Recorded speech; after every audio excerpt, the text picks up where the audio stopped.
Assalamualaikum warahmatullahi wabarakatuh. Perkenalkan, saya adalah Irsyad Sudirman, SIP, MIP, MA. Saya adalah salah satu pengajar pada Universitas Kaltara di Fakultas Ilmu Sosial dan Ilmu Politik, program studi Ilmu Administrasi Negara. Video ini dibuat sebagai bagian dari kewajiban saya mengikuti sertifikasi dosen dalam rangka video pembelajaran. Masa kerja saya di Universitas Kaltara kurang lebih sekitar 12 tahun, sejak tahun 2009 hingga sekarang. Saat ini saya mengampu pada beberapa mata kuliah, diantaranya adalah Sistem Politik Indonesia, Keuangan Negara, Governansi Digital, serta Pembangunan Wilayah Perbatasan.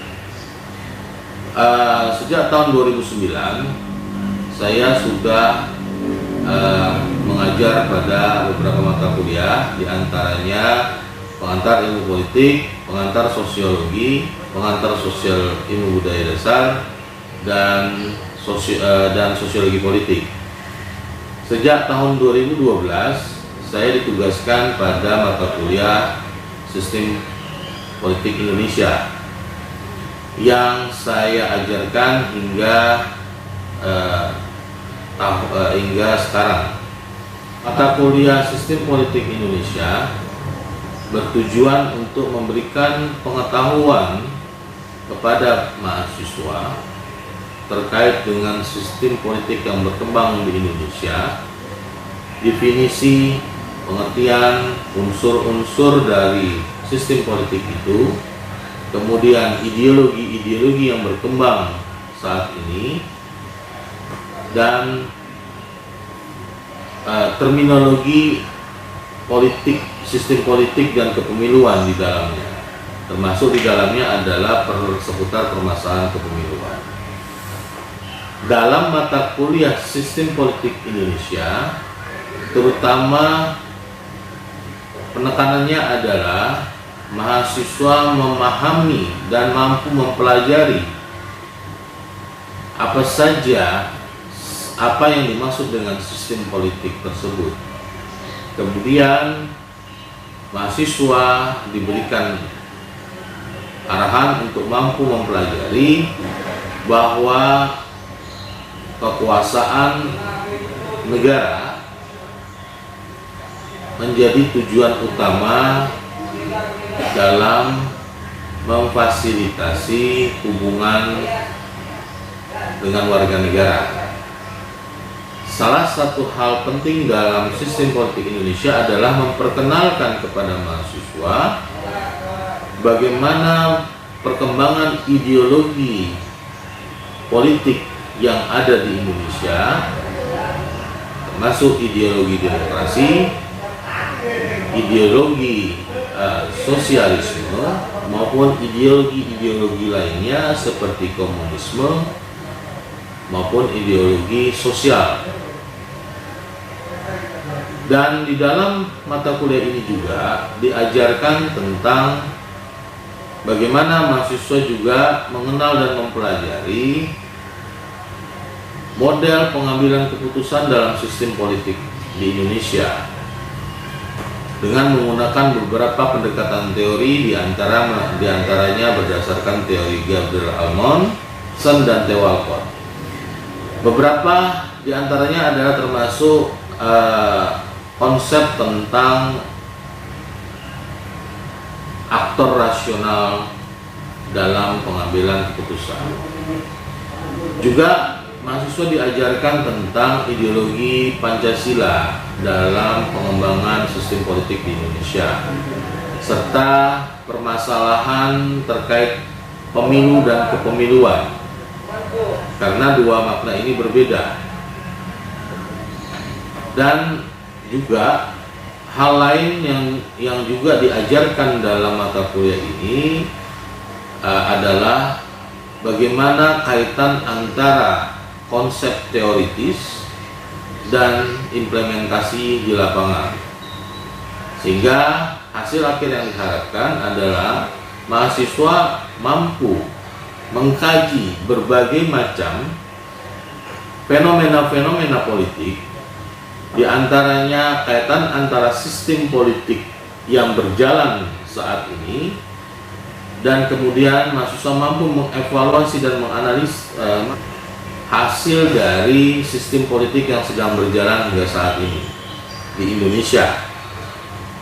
Mulai dari perkembangannya di tahap awal pada tahun kemerdekaan 17 Agustus 1945 hingga beberapa perubahan sistem politik yang terjadi di Indonesia. Dari mulai pengenalan tentang konsep ideologi yang berkembang pada masa kemerdekaan, masa revolusi fisik, hingga masa demokrasi terpimpin di Indonesia maupun Orde Lama maupun Orde Baru. Hal ini dianggap penting untuk diberikan kepada mahasiswa agar mahasiswa mengetahui baik itu secara sejarah, implikasi dari sistem yang dijalankan, serta model yang dijalankan yang kemudian berimplikasi pada kebijakan yang diterapkan di Indonesia, sehingga mahasiswa pada hasil akhirnya mampu menganalisis mengapa kebijakan-kebijakan politik yang terjadi di Indonesia tidak lepas dari sistem politik yang dikembangkan oleh negara. Demikian dan terima kasih. Assalamualaikum warahmatullahi wabarakatuh.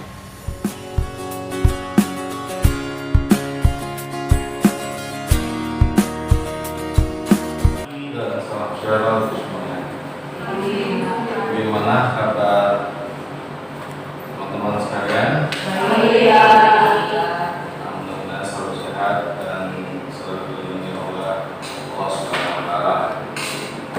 Baik, pada hari ini kita pertemuan kembali. Pada pertemuan pertama kita akan membahas tentang apa yang dimaksud dengan perkuliahan ini, yaitu sistem politik Indonesia. Sebelum masuk ke pendahuluan, kita akan melihat rencana satuan rencana semester yang akan kita bahas. Silakan dilihat pada layar. Sini ada rencana pembelajaran semester untuk sistem politik Indonesia. Nah, sudah ada capaian pembelajaran mata kuliah di sini yang saya sampaikan di sini, teman-teman sekalian. Kemudian sudah ada sikap, keterampilan umum, kemudian ada pengetahuan dan keterampilan khusus. Nah, dalam deskripsi mata kuliah ini yang ingin dicapai adalah bahwa teman-teman sekalian nanti akan mengetahui apa yang kita maksud dengan sistem politik secara konseptual maupun secara teoritis maupun secara praktis. Tidak ada yang namanya praktik.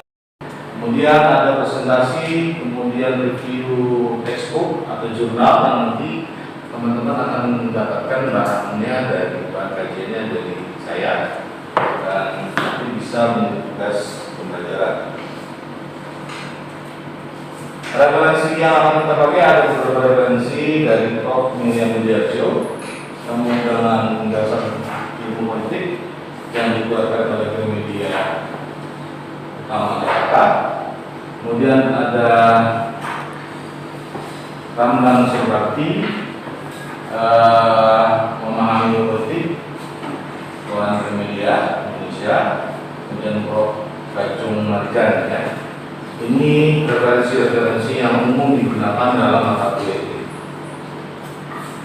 Dan tahap yang pertama, politik itu apa, kemudian hukum negara itu apa, tujuan dan fungsi negara, yang kurang lebih pertemuan kita adalah 3 kali. Baik, kita lanjutkan dengan kontrak perkuliahan kita.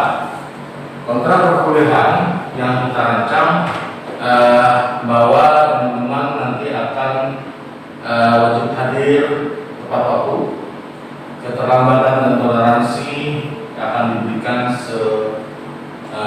sebesar 15 menit dari pertemuan sebelum pertemuan, dan juga saya akan menanyakan alasan dari keterlambatan teman-teman sekalian. Kemudian juga absensi juga kita akan melakukan absensi, ya. Oke, lanjut kita ke materi.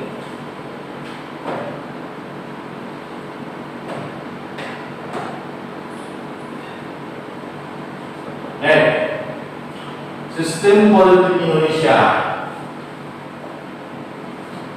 Kira-kira apa ini? Piramida. Ada yang pernah ke Mesir? Belum. Nah, ini piramida. Kira-kira bentuk piramida ini bentuknya apa? Segitiga. Segitiga. Kalau bentuk segitiga berarti ada yang di atas, ya. Ada yang di bawah. Nah, bentuk segitiga ini kalau kira-kira kita gambarkan dalam perspektif kekuasaan, kira-kira apa ya?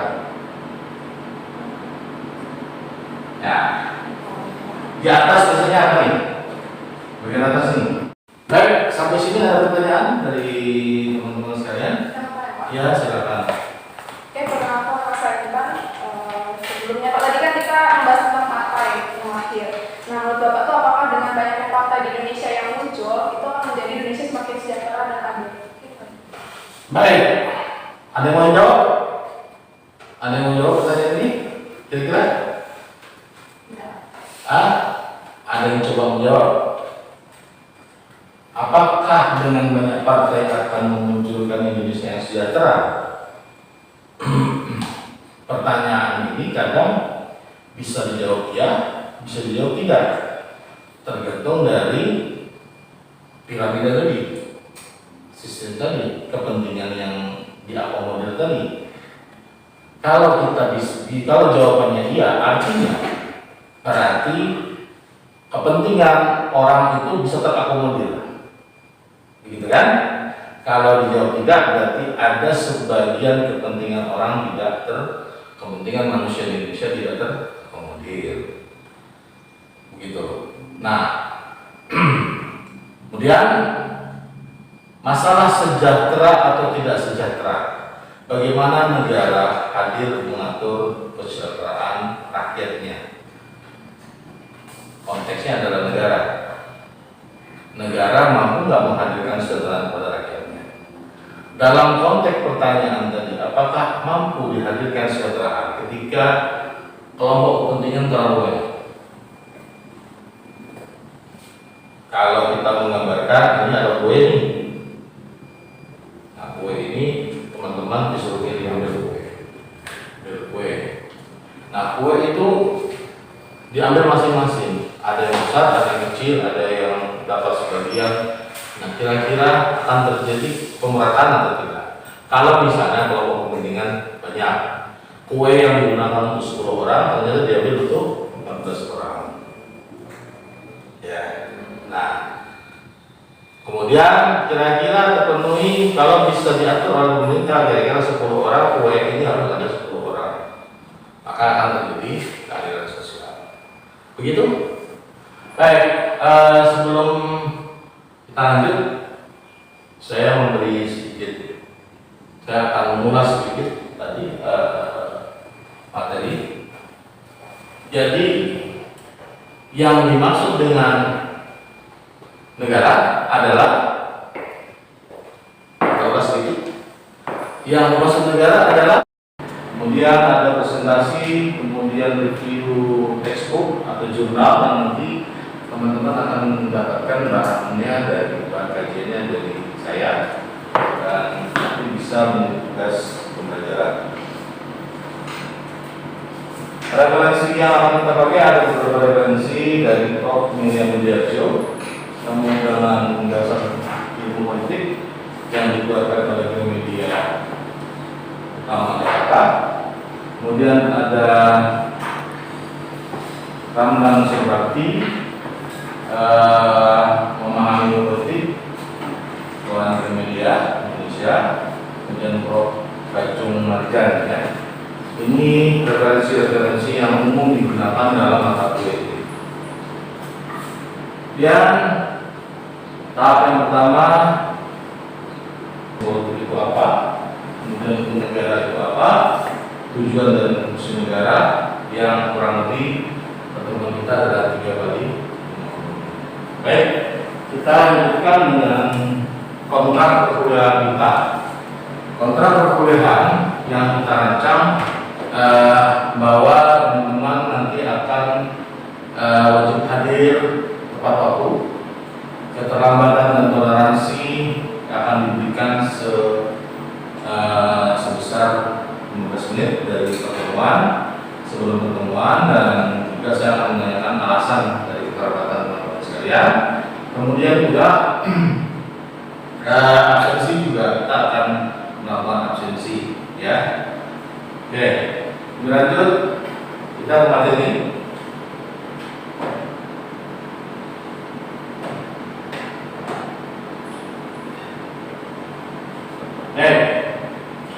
Sistem politik Indonesia. Kira-kira apa ini? Piramida. Ada yang pernah ke Mesir? Oh. Nah, ini piramida. Kira-kira bentuk piramida ini bentuknya apa? Segitiga. Kalau bentuk segitiga berarti ada yang di atas ya, ada yang di bawah. Nah, bentuk segitiga ini kalau kira-kira kita gambarkan dalam perspektif kekuasaan, kira-kira apa ya? Ya, di atas biasanya apa nih? Bagian atas nih, kira-kira apa? Pemerintah. Atau kita gini, kalau kita ada piramida, itu kan ada yang paling puncak, yang paling puncak. Nah, yang paling puncak itu kan berarti yang paling tinggi ya. Sama misalnya kalau kita lihat, ada Tuhan yang paling tinggi. Nah, artinya piramida itu berada di paling atas. Ini kalau kita lihat piramida menarik. Kira-kira apa menariknya piramida di sini? Apa menariknya piramida di sini? Mega mungkin bisa menariknya sebuah piramida di sini.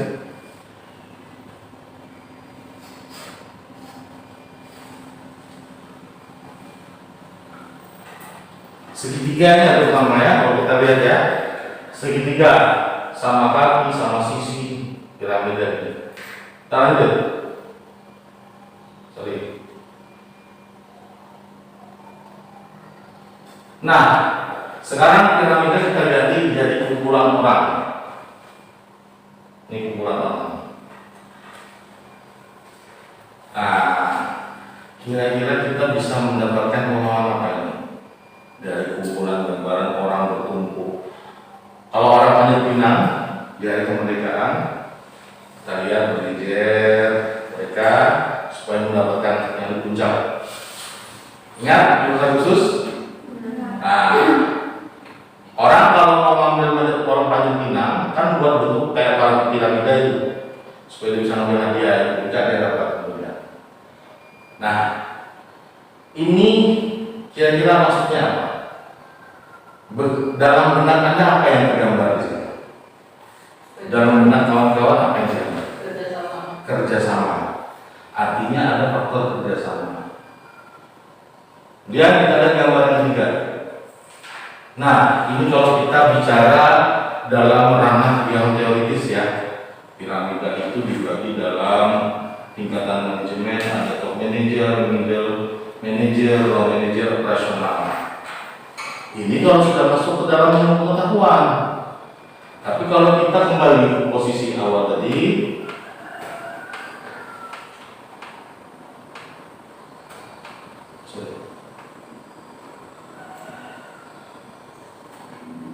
nah kalau kita masuk ke posisi awal tadi, ini artinya ada proses yang terjadi antara Kita lanjut lihat gambar berikutnya lagi. Ini kalau kayak kita berkumpul, satu orang bilang ini gambar, satu orang bilang ini jam, ada yang lain, berarti ini dalam kumpulan orang-orang ini sedang melakukan proses diskusi. Dalam proses diskusi itu apa yang terjadi? Apa yang terjadi dalam proses diskusi? Bertukar pendapat, menemukan sesuatu yang baru, mempertanyakan. Berarti ada, kalau kita diskusi begini, gitu kan? Berarti kita adalah jaringan dari ruangan ini. Nah, ini yang kita sering sebut sebagai satu kesatuan pemahaman, ya, satu kesatuan pemahaman, satu kesatuan dalam memperoleh ilmu, ya kan? Sistem, ada piramida tadi. Nah, kemudian ketika kita bahas ini dalam konteks sistem politik, kira-kira kita bisa mendefinisikannya sebagai apa?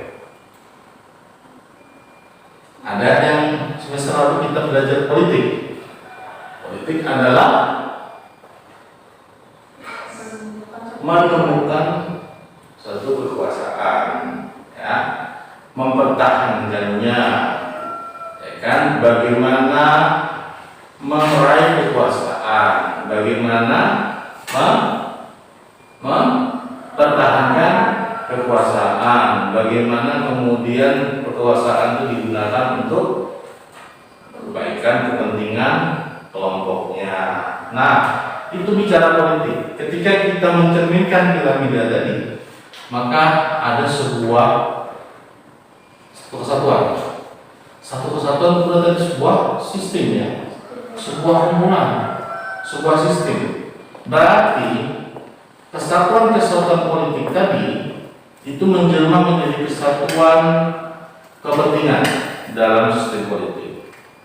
Nah, kalau kemudian kalau pikirnya kita sampaikan, kira-kira sistem politik Indonesia itu adalah sebuah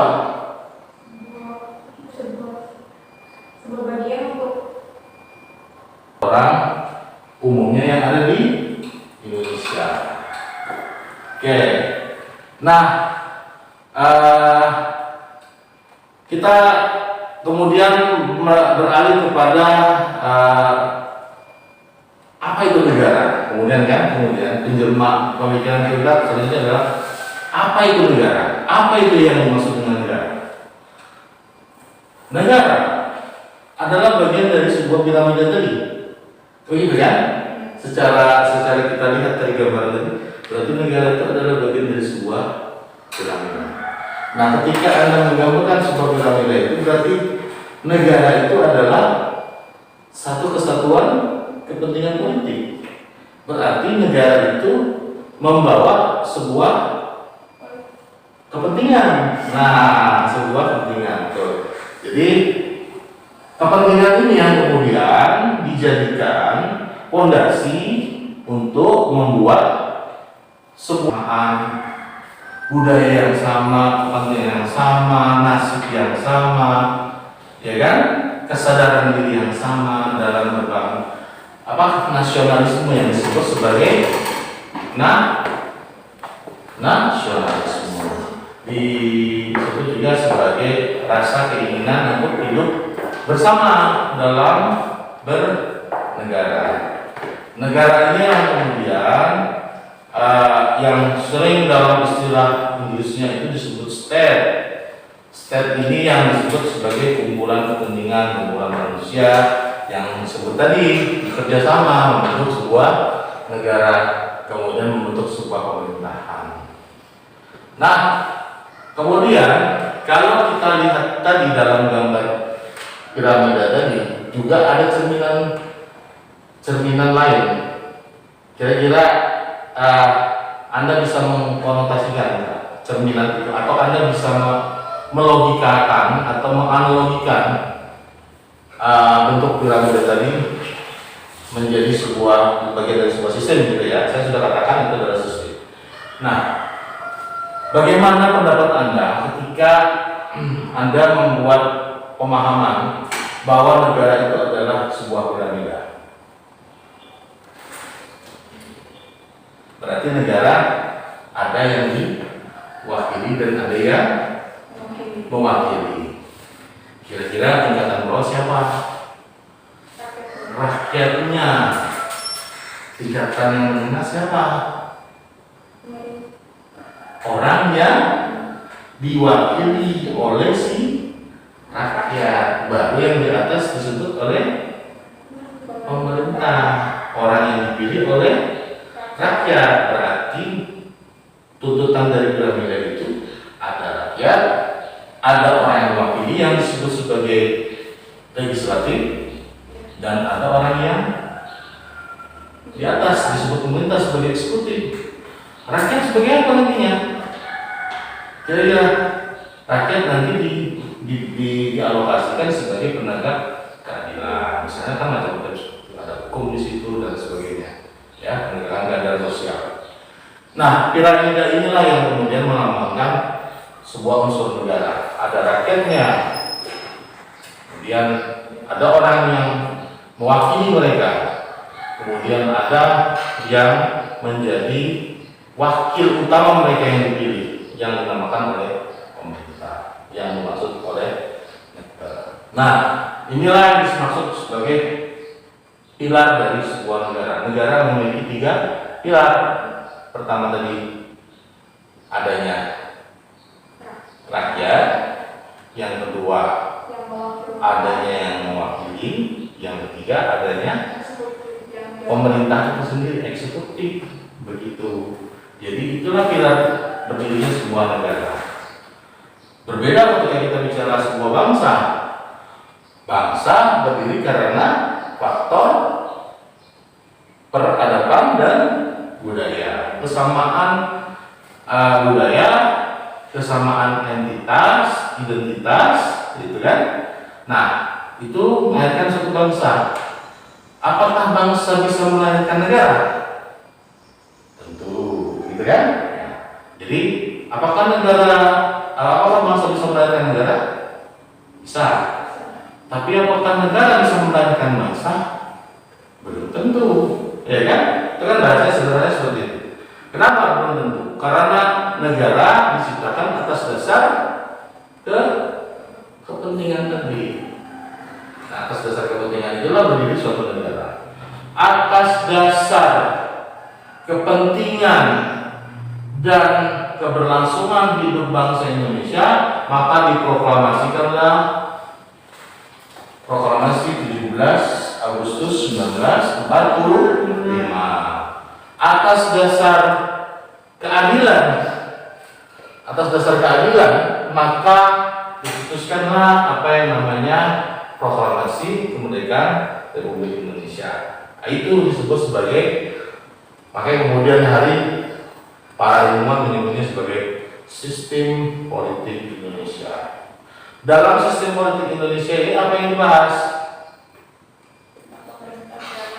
Tentang pemerintah dan masyarakat, tentang ide, gagasan, terus tentang apa lagi?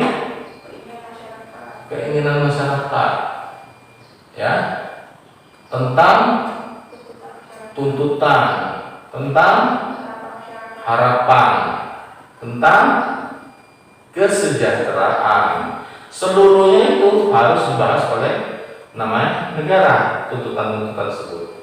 Makanya kemudian ada unsur-unsurnya. Kalau bicara tentang tuntutan berarti muncullah orang-orang yang menuntut. Siapa orang-orang yang menuntut?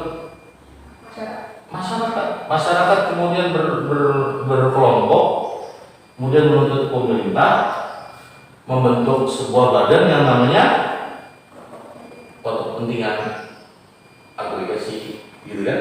Nah, kalau kepentingan ini kemudian melahirkan sebuah sistem yang berperiodik disebut sebagai partai. Partai ini yang kemudian melanjutkan perjuangan rakyat. Kemudian nanti lahirlah wakil-wakil yang duduk di kursi pemerintahan. Ya, jadi intinya dalam sistem politik Indonesia sekali lagi adalah yang disebutkan tadi, sistem politik Indonesia adalah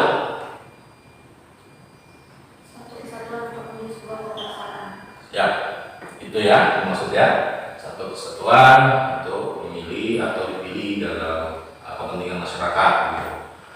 Sehingga bagaimana kemudian negara ini berlaku? Ketika orang sudah dipilih, ada pemerintahnya, maka negara harus memperlakukan rakyatnya dengan adil, dengan sejahtera, memberikan nilai-nilai kesejahteraan, nilai-nilai keadilan, nilai-nilai. Nah, kemudian ideologi-ideologi yang diciptakan oleh pemerintah, itu kan seperti itu. Nah, maka sistem politik adalah satu kesatuan kepentingan yang diciptakan oleh pemerintah demi kepentingan masyarakat dan bangsa, gitu kan? Nah, itu yang disebut sebagai sistem politik. Kalau menurut para ahli macam-macam, dari yang Budiarjo bicara misalnya adalah kumpulan kepentingan yang berkaitan dengan kebijakan politik misalnya. Nah, tapi dalam pemahaman sederhana kita, negara itu istilahnya seperti sebuah apa yang tadi digambarkan? Piramida. Jadi ada eksekutif, legislatif, dan rakyat itu sendiri. Ya, kemudian ada yudikatif dan sebagainya. Ya. Nah, kemudian dalam pemahaman dalam perspektif lain, misalnya menurut pendapat Gabriel Almond, sistem adalah input, proses, dan output, bilang Gabriel Almond, gitu kan? Nah, kalau kita jelaskan dengan piramida juga sama jelas, ya kan? Dari atas itu bagaimana kekuasaan tadi menerima masukan dari masyarakat, di tengahnya berproses. Siapa yang memprosesnya? Sistem politik itu tadi, wakil-wakil yang ada dalam masyarakat tadi, dalam sistem itu tadi yang memprosesnya menjadi namanya keadilan sosial tadi masyarakat. Nah, implementasi Indonesia seperti apa? Ya seperti kita rasakan. Ada sekarang, kalau kita bandingkan Indonesia sekarang dengan Indonesia tahun sekian, kan agak berbeda. Anda kan bisa merasakan bagaimana sekarang teman-teman kuliah misalnya. Kuliah kita tidak dibatasi, misalnya kan diberi kebebasan. Nah, seperti itu. Jadi poin pentingnya adalah bagaimana unsur-unsur negara kemudian memberikan memberikan nilai kekuasaan itu secara merata ke masyarakat. Itu adalah poin penting dari sistem politik Indonesia. Nanti minggu depan kita akan memahami lagi konteks-konteks sistem politik itu dalam secara teoritis. Untuk saat ini kita berbicara bahwa sistem politik itu ya kita ibaratkan seperti sebuah piramida. Anda juga bisa menganalogikan dengan seperti sebuah ruangan kosong misalnya, atau dalam bentuk kotak misalnya. Di dalam kotak itu beragam orang diisi, misalnya kotak itu diisi bola. Kemudian bola itu ada yang keluar, ada yang tidak keluar, ada yang berdiam di satu sisi sudut. Itu bisa disebut sebagai juga kekuasaan. Oke, sudah. Keringat aku.